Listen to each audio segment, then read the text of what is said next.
শিক্ষার্থীরা, তোমাদের কাছে ক্লাসে স্বাগতম। আমাদের আজকে ক্লাসটি হচ্ছে বর্গমূল নির্ণয় নিয়ে, অর্থাৎ আমাদেরকে কিছু সংখ্যা দেওয়া থাকবে, সেই সংখ্যাগুলোর বর্গমূল নির্ণয় করতে হবে। তবে নিয়মটা হচ্ছে ভাগ প্রক্রিয়ার সাহায্যে।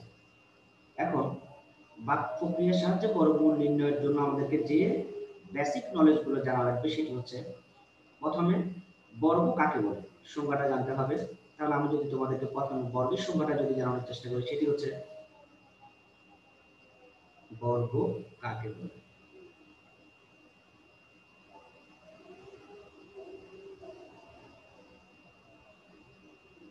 কোন সংখ্যাকে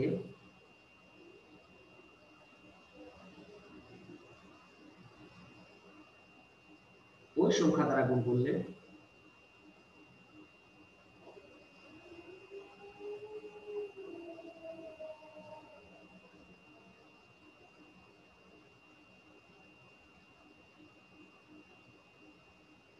যে গুণফল পাওয়া যায়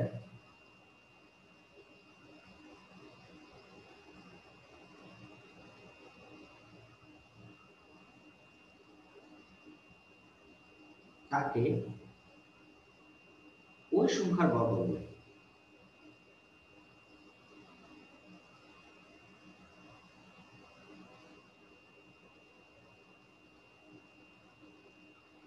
তাহলে আমাদের সংখ্যাটা হচ্ছে কোন সংখ্যাকে ওই সংখ্যা দ্বারা যদি তুমি গুণ করো এবং যে গুণফলটা পাবে সেই গুণফলটা হচ্ছে বর্গ। তাহলে এখানে দুইটা কথা আসতেছে, একটা হচ্ছে বর্গ আর একটা হচ্ছে বর্গমূল। আমি যদি লিখি বর্গ আর একটা হচ্ছে বর্গমূল, তাহলে আমাদেরকে এই দুটো ওয়ার্ড জানতে হচ্ছে যে বর্গ কি আর বর্গমূলটা কি। তাহলে আমাদের সংখ্যা বলতেছে, ধরো আমাদের স্ক্রিনে অনেকগুলা জোড়া জোড়া সংখ্যা দেওয়া আছে, যেমন 1 একে 1, 2 দুগুণে 4, 3 তিরিকা 9, 4 চারে 16, সবগুলো কিন্তু ডাবল ডাবল জোড়া জোড়া।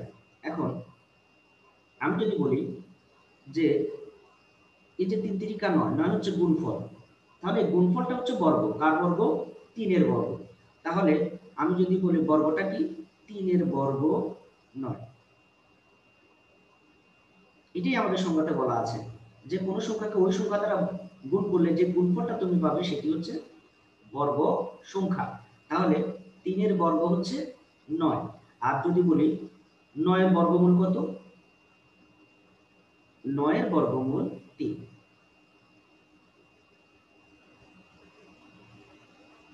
তাহলে সংখ্যাটি হচ্ছে বর্গমূল আর গুণফলটা হচ্ছে বর্গ। তাহলে শিক্ষার্থীরা, আমি আবার বলি, কোন সংখ্যাকে ওই সংখ্যা দ্বারা গুণ করলে তোমরা যে গুণফলটা পাবে সেটি হচ্ছে বর্গ আর সংখ্যাটি হচ্ছে বর্গমূল।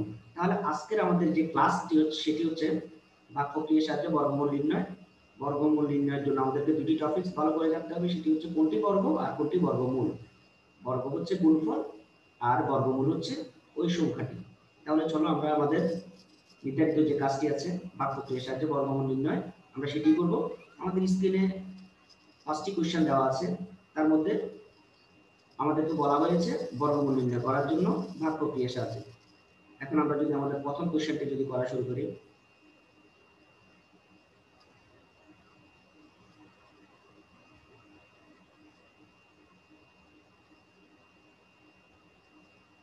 একশো 69। এখন বর্গমূল নির্ণয় করার জন্য কিছু নিয়ম আছে। আমি যদি তোমাদেরকে নিয়মগুলো যদি একটু বলি, নিয়ম কঠিনের কিছু নেই, নিয়মগুলো খুবই সহজ।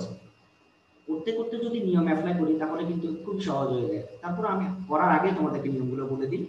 যদি বিজোড় অঙ্ক বিশিষ্ট কোনো সংখ্যা হয়,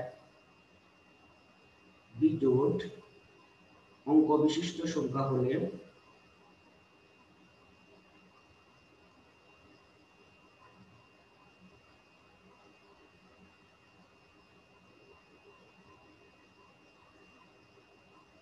প্রথমে এককের উপর দাগ দিতে হবে।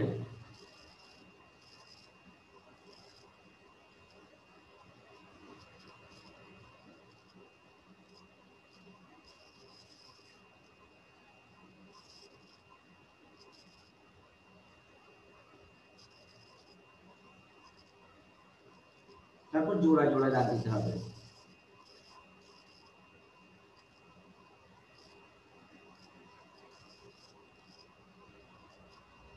জোড়ায় জোড়ায় দাগ দিতে হবে।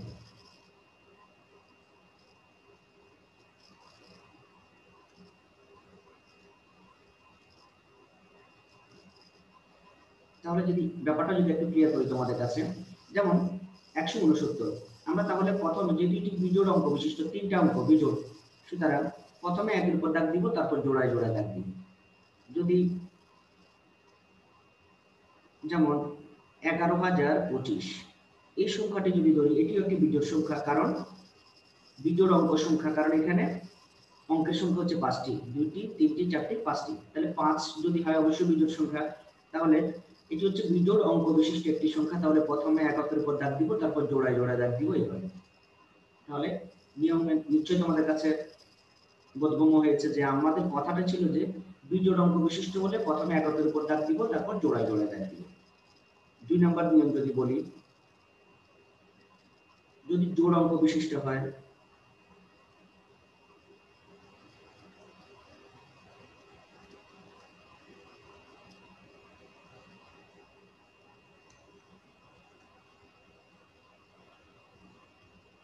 জোড়ায় জোড়ায় দাগ দিব।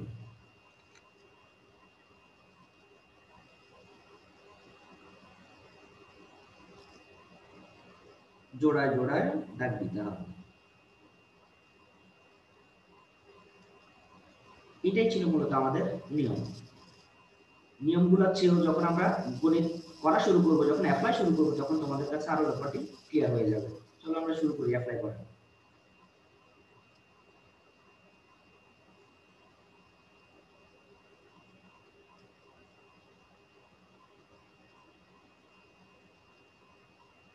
শিক্ষার্থীরা প্রথমে আমরা 169 বর্গমূল নির্ণয় করব। প্রথমে আমরা এইভাবে দুটো দাগ দিব, এভাবে করে। এখন প্রথমে কার উপর দাগ আছে? একের উপর দাগ আছে। তাহলে আমরা একের সমান এবং নিচের বর্গ সংখ্যাটা খুঁজে নিতে হবে। যদি সমান না পাওয়া যায় তাহলে ছোট বর্গ সংখ্যা দিয়ে যেতে হবে। তাহলে একের সমান যদি বর্গ সংখ্যা যদি খুঁজে নিই, এক নিজেই একটা বর্গ সংখ্যা। যেমন দেখো আমাদের এখানে স্ক্রিনে দেওয়া আছে যে এক নিজেই একটি বর্গ সংখ্যা। আমরা বলেছিলাম যে এককে এক দ্বারা গুণ করলে গুণফল পাই 1, তাহলে গুণফলটা অবশ্যই বর্গ সংখ্যা, আর সংখ্যাটি হচ্ছে বর্গমূল। তাহলে এক হচ্ছে বর্গ সংখ্যা। তাহলে আমরা একের সমান যেহেতু পেয়ে গেছি, তাহলে আর নিচের দিকে যাওয়ার দরকার নেই বা ছোট দিকে যাওয়ার কোনো দরকার নেই, আমরা পাবো না বুঝে। তাহলে একের সমান বর্গ সংখ্যা হচ্ছে 1, একের বর্গমূল হচ্ছে সংখ্যাটি হচ্ছে 1, তার একের বর্গমূল হচ্ছে 1। আমরা আবার একটা দাগ দিব, এখানে লিখবো তার দ্বিগুণ, কার? ভাগফলের দ্বিগুণ। ভাগফল হচ্ছে 1, একের দ্বিগুণ হচ্ছে 2, আমরা 2 লিখি। দ্বিগুণ অর্থাৎ দ্বিগুণ মানে 1 কে 2 দ্বারা গুণ করলে তুমি 2 পাবে, দ্বিগুণ। এখন আমরা যদি বিয়োগ করি তাহলে আমরা পাচ্ছি 1 থেকে 1 গেলে 0, কোনো দরকার নেই। আমরা পরবর্তী জোড়ায় যাব, পরবর্তী দাগ আছে জোড়ার উপর, তাহলে জোড়াটি নামবে 69। আমরা 2 এর সাথে এমন একটা সংখ্যা বসাবো, তাকে তা দ্বারা গুণ করলে 69 আসবে, অথবা তার নিচে আসবে, নিচে কোনো সংখ্যা আসবে। যদি বর্গমূলের সংখ্যা হয় তাহলে অবশ্যই সমান চলে আসবে। তাহলে আমরা যদি 2 এর পাশে যদি ধরো 2 ধরি, 2 বসাই, তাকে 2 দ্বারা গুণ করলে 44 হয়, যেটি 69 এর সমান নয়। আমরা টেস্ট করে দেখি যে 3 বসালে কেমন হয়। আমরা যদি 3 বসাই, তাকে যদি 3 দ্বারা গুণ করি, তাহলে আমরা পাচ্ছি 3 3 9, 3 2 6, 69 পাচ্ছি। সুতরাং এখানে এই ঘরটাতে 3 বসবে, অর্থাৎ আমরা ঘরটা মুছে দিব। আমরা এখানে 3 বসাবো, 3 কে 3 দ্বারা গুণ করলে 69 পাচ্ছি। এখানে যে অঙ্কটি বসাবো সেটি এখানেও বসাবো, তাহলে 0। সুতরাং আমরা পেয়ে গেলাম 169 এর বর্গমূল হচ্ছে 13। শিক্ষার্থীরা, আমরা যদি দ্বিতীয় সংখ্যাটি যদি করি,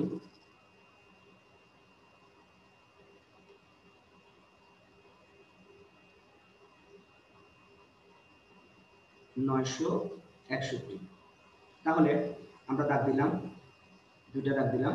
আমরা যেহেতু বিজোড় অঙ্ক বিশিষ্ট সংখ্যা, তাহলে আমরা প্রথমে একের উপর দাগ দিব, তারপর জোড়ায় জোড়ায় দাগ দিলাম। এখন আমরা যদি 9 এর সমান বর্গ সংখ্যা যদি খুঁজে নিই, 9 নিজেই একটা বর্গ সংখ্যা। যেমন দেখো এখানে আছে 9 নিজেই একটি বর্গ সংখ্যা, তাহলে 9 লিখলাম, 9 একটি বর্গ সংখ্যা, তার বর্গমূল হচ্ছে কত? 3। এই যে সংখ্যাটি হচ্ছে 3, তাহলে 3 হচ্ছে তার বর্গমূল, লিখলাম। এখানে বসবে ভাগফলের দ্বিগুণ, 3 এর দ্বিগুণ হচ্ছে 3 দ্বিগুণে 6, আমরা এখানে 6 বসাবো। বিয়োগ যদি করি আমরা 0 পাচ্ছি, তাহলে আমরা পরবর্তী জোড়া নামালাম। এখানে এমন একটি সংখ্যা বসাবো তাকে তা দ্বারা গুণ করলে 61 আসতে হবে বা তার নিচে কোনো সংখ্যা আসতে হবে। আমরা যদি 6 সাথে 1 বসাই এবং তাকে 1 দ্বারা গুণ করলে আমরা 61 পেয়ে যাচ্ছি, আমাদের আর কষ্ট করতে হচ্ছে না। তাহলে 61 পেয়ে গেলাম, এখানে 1 বসালাম, এখানেও 1 বসবে, তাহলে আমরা পেয়ে গেলাম আমাদের নির্ণীয় কাঙ্ক্ষিত লক্ষ্য ছিল 961 এর বর্গমূল, আমরা পেয়ে গেলাম 961 এর বর্গমূল হচ্ছে 31। এটি হচ্ছে আমাদের आंसर। এখন আমরা যদি তৃতীয় সংখ্যাতে যাই,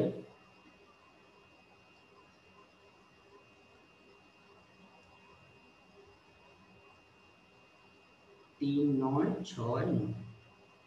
এখন যেহেতু আমাদের সংখ্যাটি হচ্ছে জোড় অঙ্ক বিশিষ্ট, তাহলে আমরা জোড়ায় জোড়ায় রাখ দিব। এখন 39 এর সমান এবং নিচের বর্গ সংখ্যা যদি তোমরা খুঁজে নাও, দেখো 39 কিন্তু বর্গ সংখ্যা না, 38 ও বর্গ সংখ্যা না, 37 ও বর্গ সংখ্যা নয়, 36 হচ্ছে বর্গ সংখ্যা। অর্থাৎ 39 এর সমান এবং নিচের দিকে যেতে হবে, যদি সমান না পাও নিচে যাবে। তাহলে আমরা 36 পেলাম, 36 বসালাম, একটি বর্গ সংখ্যা, 36 এর বর্গমূল হচ্ছে কত? 6। তাহলে 6 বসবে এখানে। আমরা আবার দাগ দিলাম, 6 এর দ্বিগুণ হচ্ছে 12। আমরা যদি বিয়োগ করি তাহলে আমরা পাচ্ছি 3। আবার এখানে যদি 12 সাথে যদি আমি 1 বসাই, সেটি 3 এর চেয়ে বড় হয়ে যাচ্ছে, তাহলে আমাদেরকে পরবর্তী জোড়ায় যেতে হবে। জোড়াটা নামালাম, এখানে আমরা একটি সংখ্যা বসাবো, তাকে তা দ্বারা গুণ করলে 369 অথবা তার নিচে কোনো সংখ্যা আসবে। আমরা যদি 3 বসাই, দেখি 3 দ্বারা গুণ করে কেমন হয়।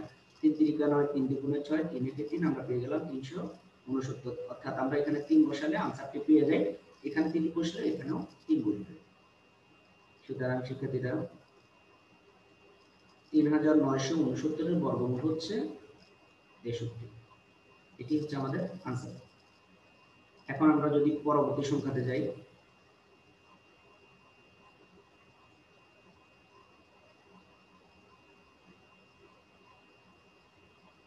4056। এটি আমাদের জোড় অঙ্ক বিশিষ্ট একটি সংখ্যা, তাহলে আমরা জোড়ায় জোড়া দাগ দিলাম। 40 এর সমান বর্গ সংখ্যা, 40 তো বর্গ সংখ্যা নয়, তাহলে 40 এর নিচে গেলে আমরা আবার 36 পাবো। তাহলে 36 হচ্ছে বর্গ সংখ্যা, আর 36 এর বর্গমূল হচ্ছে 6। আমরা এখানে বসাবো দ্বিগুণ, 6 দুগুণে 12। আমরা যদি বিয়োগ করি তাহলে আমরা পাচ্ছি 4। আমরা পরবর্তী জোড়া নামাবো 56। আমরা এখানে এমন একটি সংখ্যা বসাবো, তাকে তা দ্বারা গুণ করলে 456 অথবা তার নিচের সংখ্যা আসতে হবে, বড় সংখ্যা আসলে হবে না। আমরা যদি ধরো 4 বসাই, দেখি কত আসে। 4 4 16, 6 হাতে 1, 4 দুগুণে 8, 1 9, 4 1 4, 496, বেশি চলে আসতে হবে না। তাহলে আমরা যদি 3 বসাই, 3 3 9, 3 দুগুণে 6, 3 1 3, 369, এটি ছোট, তাহলে আমরা এখানে 3 বসালাম, ভাগফলেও 3 যাবে। দেখা যাচ্ছে আমরা যখন বিয়োগ করব তখন 87 হয়ে যাচ্ছে, তার মানে এটির ভাগশেষ থেকে যায়। যদি ভাগশেষ থেকে যায়, সেই সংখ্যাটি বর্গমূলের সংখ্যা নয়।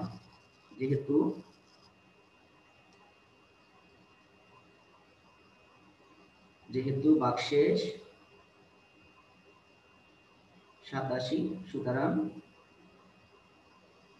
4056 বর্গমূলের সংখ্যা নয়।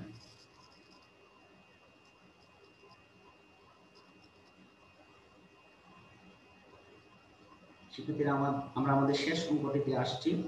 আমাদের শেষ অঙ্কটি হচ্ছে, সংখ্যাটি হচ্ছে 11025।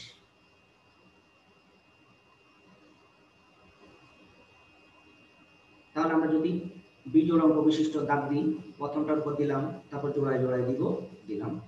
এখন এক নিজে একটা বর্গ সংখ্যা, তাহলে 1 বসাবো। 1 এর দ্বিগুণ এখানে বর্গমূল বসবে, 1 এর বর্গমূল 1, এখানে বসবে দ্বিগুণ, 1 এর দ্বিগুণ হচ্ছে 2। আমরা যদি বিয়োগ করি তাহলে আমরা পরবর্তী জোড়াতে যাব 10।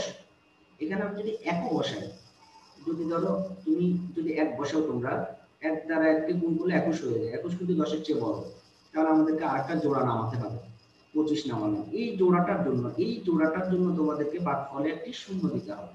দিলাম শূন্য। ভাগফল যেহেতু এখন 10 হয়ে গেছে, তাহলে এখানে যদি দ্বিগুণ করবে, তাহলে 10 এর দ্বিগুণ কত? 20। এখানে 20 হয়ে যাবে, অর্থাৎ 10 গুণ 2 = 20 দ্বিগুণ। এখন আমরা এখানে এমন একটি সংখ্যা বসাবো, তাকে তা দ্বারা গুণ করলে 1025 অথবা ছোট আসতে হবে। আমরা যদি 20 এর সাথে যদি 5 বসাই এবং তাকে 5 দ্বারা যদি গুণ করি, 5 5 এ 25, 5 2 10, আমরা পেয়ে যাচ্ছি 1025।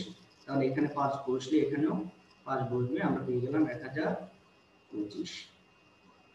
সুতরাং 11025 একটি বর্গমূলের সংখ্যা এবং 11025 এর বর্গমূল হচ্ছে 110। 5, এটি হচ্ছে आंसर। শিক্ষার্থীরা তোমরা প্রথমে বর্গ এবং বর্গমূলটা ভালো করে প্র্যাকটিস করবে, তারপর গুণিতগুলো করবে। আশা করি তোমাদের কোনো সমস্যা হবে না। তোমরা বাসায় প্র্যাকটিস করবে। ভালো থাকবে। আল্লাহ হাফেজ।